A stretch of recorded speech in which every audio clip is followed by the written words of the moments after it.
नमस्कार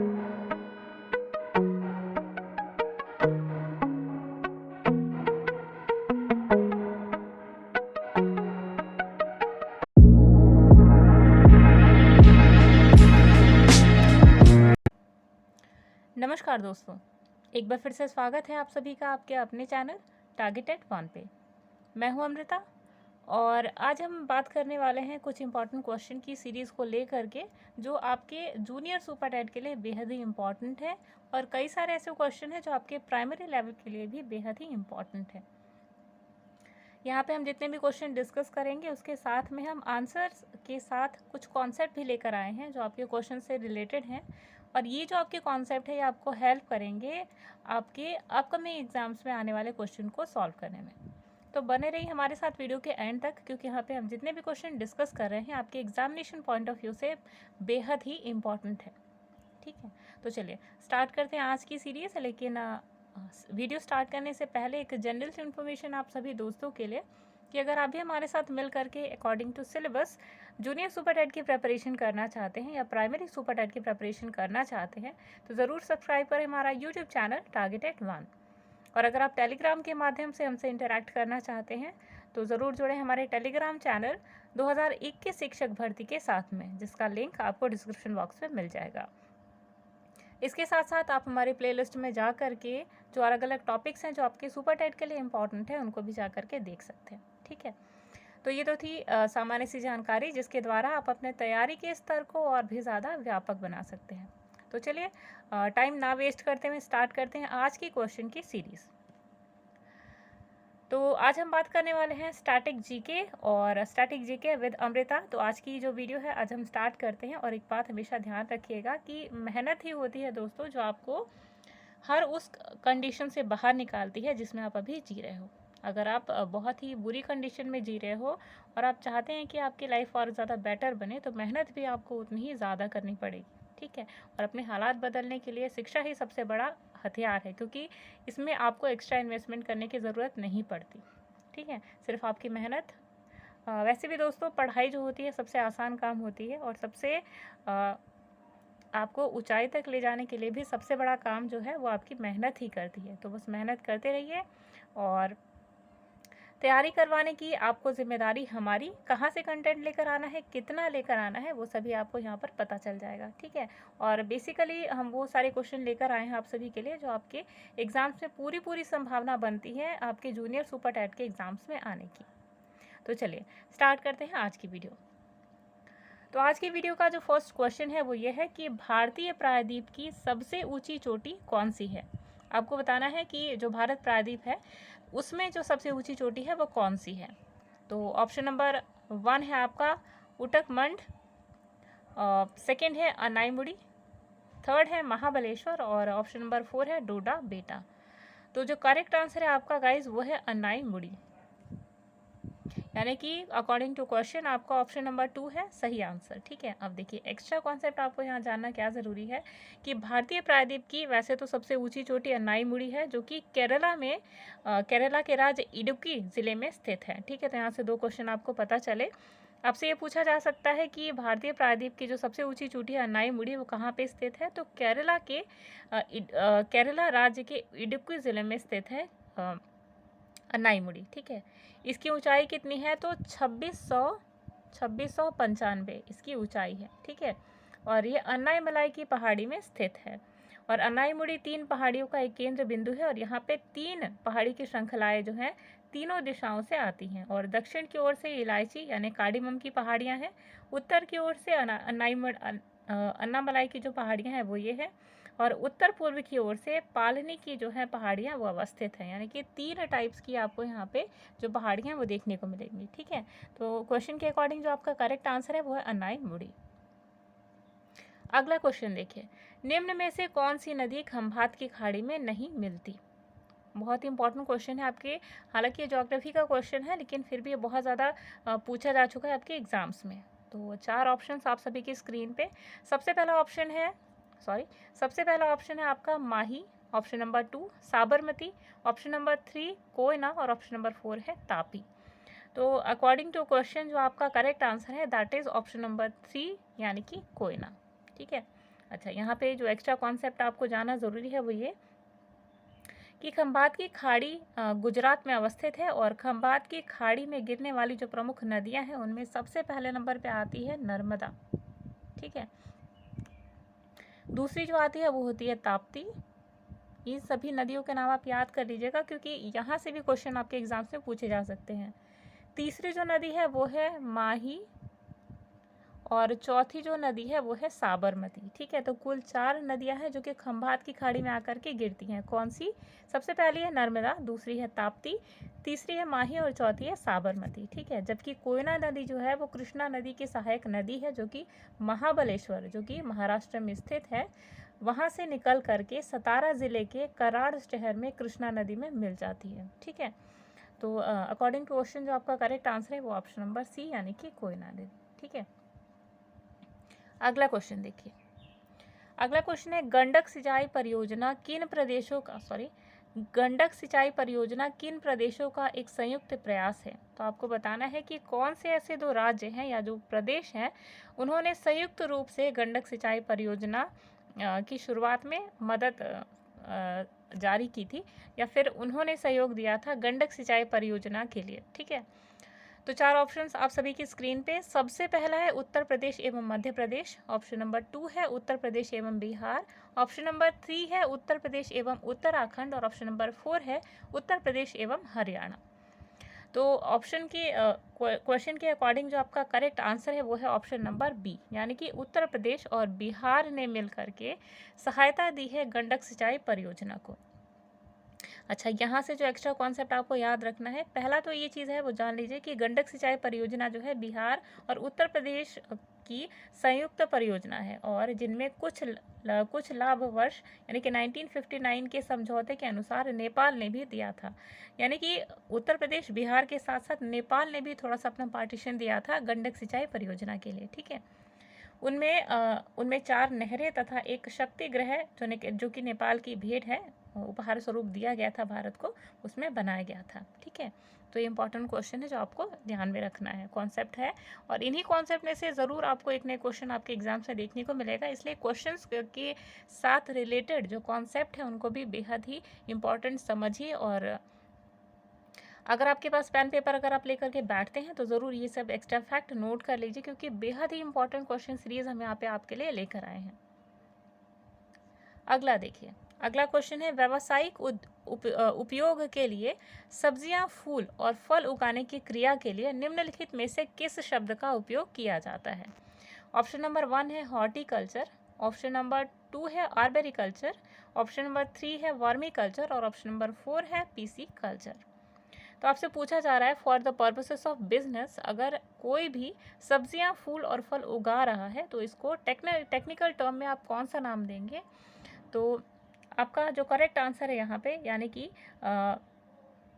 जो व्यावसायिक उद्योग के लिए जो सब्जियां, फूल और फल उगाने की जो प्रक्रिया है उसे हॉर्टिकल्चर के नाम से जाना जाता है। तो यहाँ पे जो आपका करेक्ट आंसर है अकॉर्डिंग टू क्वेश्चन वो है ऑप्शन नंबर 1 यानी कि हॉर्टिकल्चर। ठीक है, अच्छा, यहाँ से अब आप एक एक्स्ट्रा कॉन्सेप्ट जान लीजिए कि हॉर्टिकल्चर विज्ञान की वह शाखा होती है जिसमें अनाज, फलों, पौधों को उगाने से लेकर के उनकी मार्केटिंग तक का अध्ययन किया जाता है। यानी किस तरीके से इन चीज़ों को, सब्जियों को, फलों को और फूलों को उगाएं और किस तरीके से मार्केट में इन्हें उतार सके और कैसे इनका जो रेट है या जो प्राइस है उसको एक्यूरेटली हमें मिले, यानी हमारी मेहनत का जो फल है, किसानों की मेहनत का जो फल है उन्हें मिले। तो इन सब की जो स्टडी है उसको हॉर्टिकल्चर के अंतर्गत किया जाता है। Very important. Vermi culture means होता है जो वर्म्स होते हैं उनकी खेती। पीसी कल्चर मीन्स होता है फिशेस का कल्चरिंग, यानी अलग अलग टाइप की जो फिशेस की ब्रीड्स होती हैं इनका कल्चर करना। Culture means what? किसी भी चीज़ का एक सरप्लस अमाउंट में जब आप उपयोग के लिए या किसी भी चीज़ के लिए जब आप उसे उगाते हैं या for the purpose of businesses जब आप उसे कल्टीवेट करते हैं तो यही आपका कहलाता है कल्चरिंग। ठीक है, चलिए अगला क्वेश्चन, कोयम्बटूर को दक्षिण भारत का मैनचेस्टर क्यों कहा जाता है? वेरी इंपॉर्टेंट क्वेश्चन, आपके रेलवेज में भी आ चुका है, कई बार आपके एसएससी के एग्जाम्स में भी देखने को मिला है। और क्योंकि फिलहाल आपके पास कोई बेस नहीं है कि कहाँ या किस टाइप का आपका क्वेश्चन पेपर आएगा, तो आपको ऐसे क्वेश्चंस को लेकर के चलना है जो कि ऑलरेडी किसी एग्जाम्स में आ चुके हैं, क्योंकि जो इंपॉर्टेंट सेक्शन होता है वहीं से जो आयोग है आपकी तरफ क्वेश्चन लेकर के आते हैं आपके क्वेश्चन पेपर के रूप में। ठीक है, तो चलिए क्वेश्चन देखिए, कोयम्बटूर को दक्षिण भारत का मैनचेस्टर क्यों कहा जाता है? तो 4 ऑप्शन आप सभी की स्क्रीन पे। सबसे पहला, इसकी ऑटोमोबाइल उद्योग के लिए, यानी कि यहाँ पर जो ऑटोमोबाइल उद्योग है उसके लिए इसे मैनचेस्टर कहा जाता है। ऑप्शन नंबर 2, इसके कपास उद्योग के कारण। ऑप्शन नंबर 3 है इसके जूता उद्योग के कारण। और ऑप्शन नंबर 4 है इसके रबर उद्योग के कारण। तो अकॉर्डिंग टू क्वेश्चन जो आपका करेक्ट आंसर है वो है ऑप्शन नंबर बी, यानी कि कपास उद्योग के लिए। अच्छा देखिए, यहाँ पे जो मैनचेस्टर है, क्योंकि मैनचेस्टर की बेसिकली जाना जाता है कपास उद्योग के लिए। ठीक है, तो यहाँ पे अगर कपास उद्योग के लिए देखा जाए तो अपने इंडिया में कोयम्बटूर जो है वो फेमस है, और इसीलिए कोयम्बटूर को क्या कहा जाता है? मैनचेस्टर, दक्षिण भारत का मैनचेस्टर के नाम से जाना जाता है। अगला क्वेश्चन देखिए, संविधान सभा द्वारा भारतीय संविधान को कब पारित किया गया था? बहुत ही ज़्यादा इंपॉर्टेंट क्वेश्चन है, और इसी टाइप के क्वेश्चन आप अपने एग्जाम्स में देखेंगे। तो देखिए 4 ऑप्शंस आप सभी की स्क्रीन पे। सबसे पहला है 26 जनवरी 1950, दूसरा है 26 जनवरी 1949, तीसरा है 14 अगस्त 1947 और चौथा है 15 अगस्त 1947। देखिए ऑप्शंस भी यहाँ पे आपके क्वेश्चन में ऐसे दिए जाते हैं जो आपको हाईली कंफ्यूज कर देते हैं। यहाँ पे ब्रेन स्टॉर्मिंग हो जाती है, क्योंकि जो ऑप्शन है वो बिल्कुल सिमिलर ही है, सिर्फ एक डेट का फ़र्क होता है। अब आपके दिमाग में ये चीज़ स्ट्राइक करेगी, 15 अगस्त को क्या है, स्वतंत्रता दिवस के रूप में मनाया जाता है, तो हो सकता है इस दिन संविधान पारित हुआ हो। ठीक है, फिर आपके मन में एक और क्वेश्चन आएगा, हो सकता है 14 को पारित हुआ हो, तभी तो 15 को देश आज़ाद हुआ। तो कई सारी चीज़ें हैं जो ऑप्शंस में आपको कंफ्यूज करती हैं, तो यहाँ पे आपको कंफ्यूज बिल्कुल भी नहीं होना है। देखिए यहाँ पर जो आपको यहाँ जाने वाली जो बात है वो ये है कि हमारा जो संविधान था उसको बनने में 2 साल के करीब में वक्त लग गया। ठीक है, और इतना समय लगने के बाद क्या हुआ, जब से पारित किया गया तो डायरेक्टली पारित नहीं किया गया। ठीक है, अप्लाई करने में काफ़ी सारा टाइम लग गया, क्योंकि चीज़ें बिल्कुल अलग थी। ठीक है, तो जब भारत आज़ाद हुआ था, आज़ादी के बाद ही तो संविधान लागू किया जा सकता है। तो इस तरीके से भी अगर आप सोचेंगे, देखिए क्वेश्चन अगर समझ में आ गया आपको, तो क्वेश्चन समझ में आने का मतलब आधा क्वेश्चन, आधा आंसर आपको वैसे ही मिल जाएगा। ठीक है, तो एक चीज़ आप ध्यान रखें कि संविधान हमेशा तभी पारित हो पाया था संविधान तभी पारित हो पाया था जबकि देश आज़ाद था, क्योंकि अगर हमारा देश गुलामी की बेड़ियों में जकड़ा हुआ होता तो कभी भी संविधान हमारे देश में लागू नहीं हो पाता। ठीक है, तो दैट मीन्स कि भारत की 1947 के बाद ही जो है ये संविधान पारित हुआ होगा। तो यहाँ से आपके 2 क्वेश्चन जो ऑप्शन है वो वैसे ही कट गए। ठीक है, बच्चे ये 2, तो इन दोनों में से आपको ध्यान रखना है कि 26 नवंबर 1949 को, ठीक है, जो संविधान सभा थी उसको 26 नवंबर 1949 को पारित किया गया था इसे। ठीक है, तो अब आपको एक और क्वेश्चन यहाँ से देखने को मिल सकता है कि ये तो पूछा गया है कि पारित कब किया गया था। ठीक है, अब आपसे अगर ये पूछा जाए कि प्रभावी कब हुआ था, तो इसका आंसर होगा 26 जनवरी 1950। ठीक है, पारित कब किया गया था? 26 नवंबर 1949 को, और प्रभावी कब हुआ था? तो 26 जनवरी 1950 को। दोनों क्वेश्चन में बहुत ही ज़्यादा अंतर है, और यहीं पे बच्चे कंफ्यूज हो जाते हैं। तो इन्हीं चीज़ों का आपको ध्यान में रखना है। ठीक है, अच्छा एक्स्ट्रा जो कॉन्सेप्ट है उसको समझिए कि भारत संसदीय प्रणाली की सरकार वाला एक प्रभुता संपन्न समाजवादी धर्मनिरपेक्ष और लोकतांत्रात्मक गणराज्य था, और यही गणराज्य भारतीय संविधान द्वारा शासित किया था। और भारतीय संविधान सभा द्वारा 26 नवंबर को 1949 को इसे पारित किया गया था, और प्रभावी कब हुआ था यह हमने आपको अभी बताया। और बाबा साहब डॉक्टर भीमराव अंबेडकर जो थे वो भारत के संविधान निर्माता के रूप में जाने जा सकते हैं। ठीक है, तो यहाँ से एक क्वेश्चन आपके प्राइमरी लेवल का भी बनता है कि भारत के जो संविधान निर्माता है वो कौन थे, या संविधान के जो निर्माता है उनके रूप में किसे जाना जाता है? तो BR अम्बेडकर को जाना जाता है संविधान निर्माता के रूप में।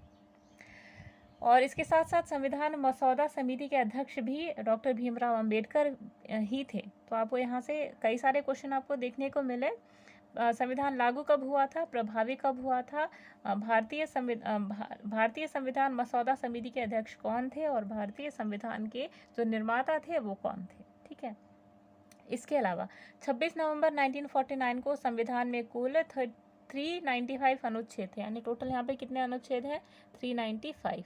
ठीक है, इसके साथ साथ 8 अनुसूचियाँ थी, 8 अनुसूचियाँ और 22 भाग थे, और प्रत्येक वर्ष यानी कि 26 नवंबर को संविधान दिवस के रूप में मनाया जाता है। तो आपसे ये भी क्वेश्चन पूछा जा सकता है कि संविधान दिवस के रूप में संविधान दिवस के रूप में कौन से दिन संविधान दिवस के रूप में मनाया जाता है। ठीक है, तो आपका करेक्ट आंसर है यहाँ पे 26 नवंबर। ठीक है, तो कई सारे क्वेश्चन आपने सिर्फ एक क्वेश्चन में से देखा, और यही होता है पढ़ने का तरीका, क्योंकि अगर आप एक कॉन्सेप्ट तैयार करते हैं, एक क्वेश्चन तैयार करते हैं, तो उसके साथ अगर आपने उसके पीछे छुपे हुए कॉन्सेप्ट को तैयार कर लिया तो आपके कई सारे क्वेश्चन वहीं से प्रिपेयर हो जाते हैं। ठीक है, तो गाइज यही होती है स्मार्ट स्टडी, चीज़ों को लिंक करके पढ़ना।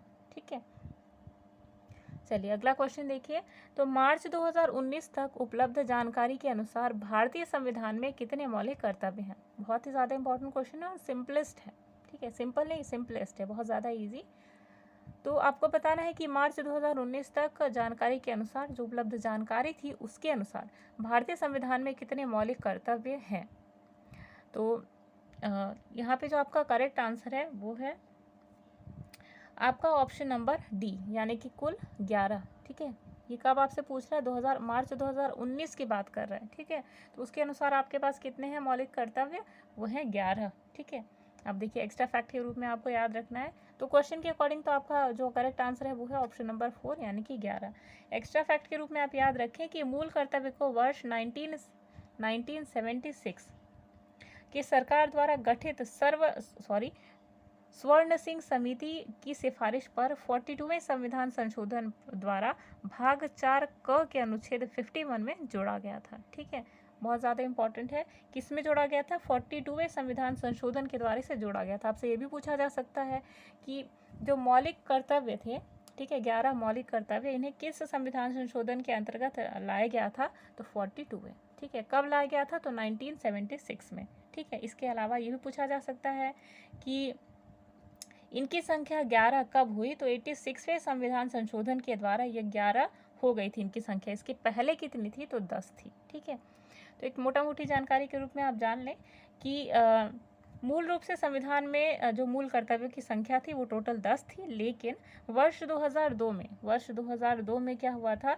कि 86वें संविधान संशोधन के बाद इसमें जो है एक मौलिक कर्तव्य और जोड़ा गया, और इनकी कुल संख्या 11 हो गई, जिसमें लास्ट ये था कि जिसमें प्रत्येक माता पिता अपने 6 से 14 वर्ष तक के बच्चों को शिक्षा का अवसर प्रदान करे। तो सबसे ज़्यादा इम्पोर्टेंट संविधान संशोधन यही था कि 6 से 11 तक के बच्चों को निःशुल्क और अनिवार्य शिक्षा प्रदान की जाए। ठीक है, चलिए अगला देखिए। अगला क्वेश्चन है, भारत के राष्ट्रपति अपना त्याग पत्र किसको संबोधित करते हैं। आपको बताना है कि अपने इंडिया के जो प्रेसिडेंट हैं, ठीक है, राष्ट्रपति प्रेसिडेंट, वो अपना त्याग पत्र किसको देंगे या किसको संबोधित करेंगे। तो 4 ऑप्शंस आप सभी की स्क्रीन पे। सबसे पहला भारत के मुख्य न्यायाधीश, दूसरा प्रधानमंत्री, तीसरा उपराष्ट्रपति, और चौथे हैं आपके लोकसभा अध्यक्ष। तो यहाँ पे जो आपका करेक्ट आंसर आता है, यानी कि भारत के जो राष्ट्रपति हैं वो अपना त्याग पत्र किसे संबोधित करेंगे, तो इसका करेक्ट आंसर है आपका ऑप्शन नंबर सी, यानी कि उपराष्ट्रपति। ठीक है, अब उस टाइम पे जो भी उपराष्ट्रपति होंगे, उस पद को जिन्होंने भी संभाला होगा, वही उन्हीं को त्याग पत्र देंगे हमारे भारत के राष्ट्रपति। ठीक है, एक्स्ट्रा फैक्ट के रूप में जान लीजिए कि अनुच्छेद 56 के अनुसार, यानी कि जो अनुच्छेद है, अनुच्छेद 56 के अनुसार भारत का राष्ट्रपति अपना त्याग पत्र उपराष्ट्रपति को ही देता है, और राष्ट्रपति का कार्यकाल कितने वर्ष का होता है, तो 5 वर्ष का होता है। कौन सी प्रणाली है जिसके द्वारा हमारे राष्ट्रपति को चुना जाता है, तो एकल संक्रमणीय प्रणाली। ठीक है, चलिए अगला क्वेश्चन, भारतीय संसद के मंत्रिमंडल के विरुद्ध अविश्वास प्रस्ताव पेश करने के लिए न्यूनतम सांसदों के समर्थन की आवश्यकता होती है। तो न्यूनतम कितने सांसदों की समर्थन की आवश्यकता होती है, तो ये आपको बताना है। यानी कि भारत के संसद में अगर मंत्रिमंडल के विरुद्ध अगर अविश्वास प्रस्ताव लेकर आना हो तो कितने परसेंटेज चाहिए, कितने जो सांसद होते हैं उनका समर्थन आवश्यक होता है। ठीक है, अब देखिए यहाँ पे जो आपको चीज़ जाननी है वो ये है कि चलिए पहले ऑप्शन देख लेते हैं। तो ऑप्शन 4 आप सभी की स्क्रीन पे है। सबसे पहला ऑप्शन है 100, ऑप्शन नंबर 2 है 25, ऑप्शन नंबर 3 है 75 और ऑप्शन नंबर 4 है यहाँ पे 50। तो क्वेश्चन के अकॉर्डिंग जो आपका करेक्ट आंसर है वो है 50। यानी कि भारतीय संसद के मंत्रिमंडल के विरुद्ध अगर अविश्वास प्रस्ताव लाना है या पेश करना है तो उसके लिए मिनिमम 50 सांसदों की समर्थन की आवश्यकता होती है। तो ये तो हुआ क्वेश्चन के अकॉर्डिंग आपका सही आंसर, यानी कि ऑप्शन नंबर 4। इसके अलावा जो एक्स्ट्रा फैक्ट है वो क्या है उसे जान लीजिए। तो भारतीय संसद के अनुसार मंत्रिमंडल के विरुद्ध अगर अविश्वास प्रस्ताव पारित करना हो तो न्यूनतम 50 सांसदों का समर्थन तो चाहिए ही होता है।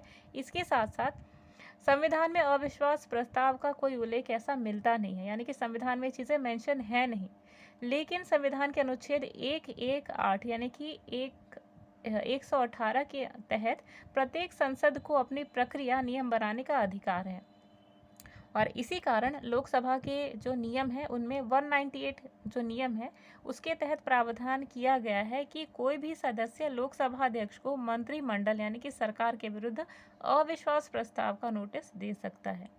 ठीक है, तो यहाँ पे जो इम्पोर्टेंट कॉन्सेप्ट है आपने ये जाना कि ये कोई संवैधानिक रूल नहीं है कि मंत्रिमंडल को किस तरीके से अविश्वास प्रस्ताव पारित करना है, लेकिन हाँ जो संविधान के अनुच्छेद 118 के अनुसार किसी भी संसद को अपने हिसाब से नियम बनाने की पूरी आज़ादी है। तो ये भी चीज़ इम्पॉर्टेंट फैक्ट है जो आपको फैक्ट के रूप में याद रखनी है। अगला देखिए, अगला क्वेश्चन है सर्वोच्च न्यायालय के न्यायाधीश पद पर नियुक्त सर्वोच्च न्यायालय के न्यायाधीश पद पर नियुक्ति पत्र के बनाने के लिए किस जज को उच्च न्यायालय के न्यायाधीश के रूप में कितने वर्षों की सेवा आवश्यक होती है। यानी कि अगर कोई भी व्यक्ति या कोई भी जज जो होता है वो सुप्रीम कोर्ट के जज के पद पर अगर नियुक्ति पत्र दिया जा रहा है उसको, तो उसके लिए जो नियुक्ति पत्र तैयार करता है उसको कितने वर्षों की सेवा की आवश्यकता होती है। तो 4 ऑप्शंस आप सभी की स्क्रीन पे हैं। सबसे पहला है 20 वर्ष, दूसरा है 5 वर्ष, तीसरा है 15 वर्ष और चौथा है 18 वर्ष। तो यहाँ पे जो करेक्ट आंसर है आपका वो है ऑप्शन नंबर बी, यानी कि 5 वर्ष। यहाँ पे एक्स्ट्रा फैक्ट के रूप में आपको ध्यान रखना है कि किसी भी व्यक्ति को उच्चतम न्यायालय का जो न्यायाधीश नियुक्त किया जाना है उसके लिए आवश्यकता होती है नियुक्ति पत्र की, और वहाँ भारत का अगर किसी को भी जज न्यायाधीश बनाया जा रहा है सर्वोच्च न्यायालय का, तो उसके लिए जो मिनिमम रिक्वायरमेंट होती है उनमें सबसे पहला ये है कि वह भारत का नागरिक होना चाहिए और कम से कम 5 वर्ष तक किसी भी उच्च न्यायालय का न्यायाधीश रह चुका होता है, और इसके अलावा 10 वर्ष तक उच्च न्यायालय का अधिवक्ता के रूप में भी कार्य कर चुका होता है। तो ये जो है वो चीज़ें इंपॉर्टेंट है, पर इससे भी ज़्यादा इम्पॉर्टेंट ये है कि किस अनुच्छेद के अंतर्गत जो न्यायिक प्रक्रिया उसका उल्लेख आपको मिलता है। तो अनुच्छेद नंबर 124 से लेके अनुच्छेद नंबर 147 के बीच में जितने भी अनुच्छेद हैं उन सभी में न्यायिक जो प्रक्रिया है उन सबका उल्लेख मिलता है। तो यहाँ पे 2 कॉन्सेप्ट आपने जाना जो आपके एग्जामिनेशन पॉइंट ऑफ व्यू से बेहद ही इंपॉर्टेंट है कि 5 वर्ष जो होता है वो मिनिमम जो होती है आवश्यकता होती है किसी भी जज को नियुक्ति पत्र बनाने के लिए। कोई भी ऐसा जज जो नियुक्ति पत्र तैयार कर रहा है तो उसके पास एटलीस्ट 5 ईयर्स का जो है एक्सपीरियंस होना चाहिए। ठीक है, न्यायिक प्रक्रिया का उल्लेख कहाँ मिलता है, तो अनुच्छेद 124 से लेकर 147 के बीच में जितने भी अनुच्छेद हैं वो सभी क्या है, न्यायिक प्रक्रिया का उल्लेख करने वाले। अगला क्वेश्चन देखिए, अगला क्वेश्चन है भारतीय संविधान के किस संशोधन अधिनियम ने मतदान की उम्र 21 से घटाकर 18 कर दी गई। तो एक चीज़ आपको ध्यान रखना है कि जिस संशोधन के बारे में हम अभी हम उल्लेख करेंगे, जिसके बारे में अभी आपको बताएंगे, इसी अनुच्छेद के बाद जो है वो उम्र घटा करके मतदान की जो उम्र है वो घटा करके 21 से 18 कर दी गई है। इसके पहले जो उम्र थी वो थी 21 साल। तो देखिए 4 ऑप्शन है आप सभी की स्क्रीन पे। सबसे पहला जो ऑप्शन है वो है 1992 का 73वां संशोधन अधिनियम। ऑप्शन नंबर 2 है 2002 का 86वां संशोधन अधिनियम। ऑप्शन नंबर 3 है 1993 का 74वां संशोधन अधिनियम। और ऑप्शन नंबर 4 है 1989 का 61वां संशोधन अधिनियम।